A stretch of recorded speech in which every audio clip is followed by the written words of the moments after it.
First Kings chapter 7. Solomon builds his palace. Solomon was building his own house 13 years, and he finished his entire house. He built a house of the forest of Lebanon. Its length was 100 cubits, and its breadth 50 cubits, and its height 30 cubits, and was built on 4 rows of cedar pillars with cedar beams on the pillars. And it was covered with cedar above the chambers that were on the 45 pillars, 15 in a row. There were window frames in 3 rows, and window opposite window in 3 tiers. All the doorways and windows had square frames, and window was opposite window in 3 tiers. And he made the hall of pillars. Its length was 50 cubits, and its breadth 30 cubits. There was a porch in front with pillars, and a canopy in front of them. Then he made the hall of the throne, where he was to pronounce judgment, even the hall of judgment. It was finished with cedar from floor to rafters. His own house, where he was to dwell in the other court back of the hall, was of like workmanship. Solomon also made a house like this hall for Pharaoh's daughter, whom he had taken in marriage. All these were made of costly stones, cut according to measure, sawed with saws, back and front, even from the foundation to the coping, and from the outside to the great court. The foundation was of costly stones, huge stones, stones of 8 and 10 cubits, and above were costly stones, cut according to measurement, and cedar. The great court had 3 courses of cut stone all around, and a course of cedar beams. So had the inner court of the house of the Lord and the vestibule of the house. And King Solomon sent and brought Hiram from Tyre. He was the son of a widow of the tribe of Naphtali, and his father was a man of Tyre, a worker in bronze. And he was full of wisdom and understanding and skill for making any work in bronze. He came to King Solomon and did all his work. He cast 2 pillars of bronze. 18 cubits was the height of 1 pillar, and a line of 12 cubits measured its circumference. It was hollow, and its thickness was 4 fingers. The second pillar was the same. He also made 2 capitals of cast bronze to set on the tops of the pillars. The height of the one capital was 5 cubits, and the height of the other capital was 5 cubits.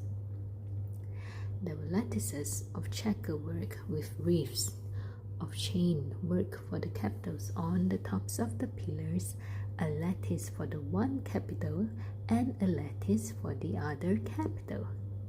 Likewise, he made pomegranates in 2 rows around the one lattice work to cover the capital that was on the top of the pillar, and he did the same with the other capital.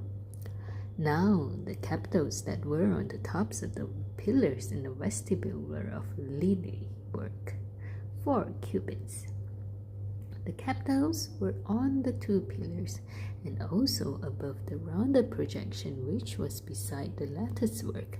There were 200 pomegranates in 2 rows all around, and so with the other capital. He set up the pillars at the vestibule of the temple. He set up the pillar on the south and called its name Jachin, and he set up the pillar on the north and called its name Boaz. And on the tops of the pillars was lily work. Thus the work of the pillars was finished. Then he made the sea of cast metal. It was round 10 cubits from brim to brim, and 5 cubits high, and a line of 30 cubits measured its circumference. Under its brim were gourds for 10 cubits, compassing the sea all around. The gourds were in 2 rows, cast with it when it was cast.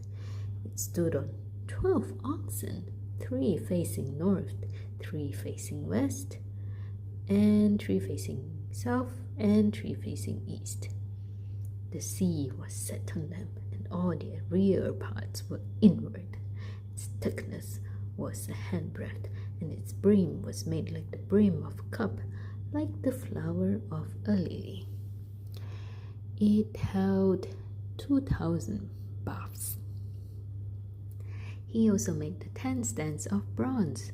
Each stand was 4 cubits long, 4 cubits wide, and 3 cubits high. This was the construction of the stands.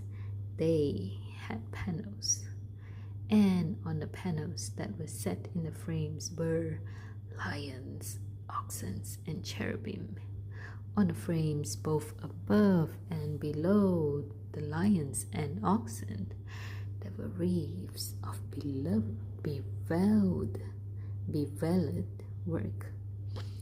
Moreover, each stand had 4 bronze wheels and axles of bronze, and at the 4 corners were supports for a basin.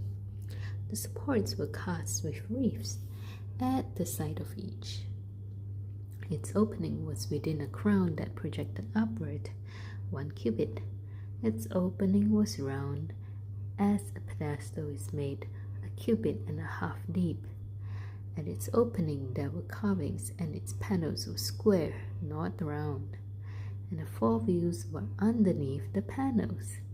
The axles of the wheels were of 1 piece with the stands, and the height of the wheel was 1.5 cubits. The wheels were made like a chariot wheel. Their axles, their rims, their spokes, and the hubs were all cast.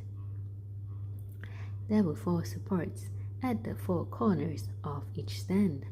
The supports were of 1 piece with the stands, and on the top of the stand there was a round band, 1/2 cubit high, and on top of the stand its stays and panels were of 1 piece with it, and on the surfaces of its stays and on its panels he carved cherubim, lions, and palm trees, according to the space of each, with wreaths all around.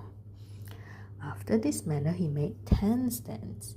All of them were cast alike, of the same measure and the same form. And he made 10 basins of bronze.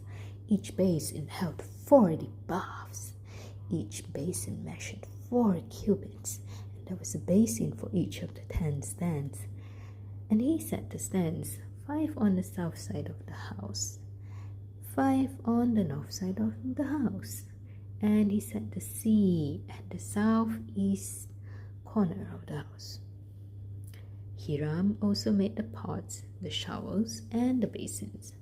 So Hiram finished all the work that he did for King Solomon on the house of the Lord. The 2 pillars, the 2 bowls of the capitals that were on the tops of the pillars, and the 2 lattice works to cover the 2 bowls of the capitals that were on the tops of the pillars, and the 400 pomegranates for the 2 lattice works, 2 rows of pomegranates for each lattice work to cover the 2 bowls of the capitals that were on the pillars, the 10 stands, and the 10 basins on the stands, and the 1 sea, and the 12 oxen underneath the sea. Now the pots, the shovels, the basins, all these vessels in the house of the Lord, which Hiram made for King Solomon, were of burnished bronze. In the plain of the Jordan the king cast them, in the clay ground between Succoth and Zarethan. And Solomon left all these vessels unweighed, because because there were so many of them. The weight of the bronze was not ascertained.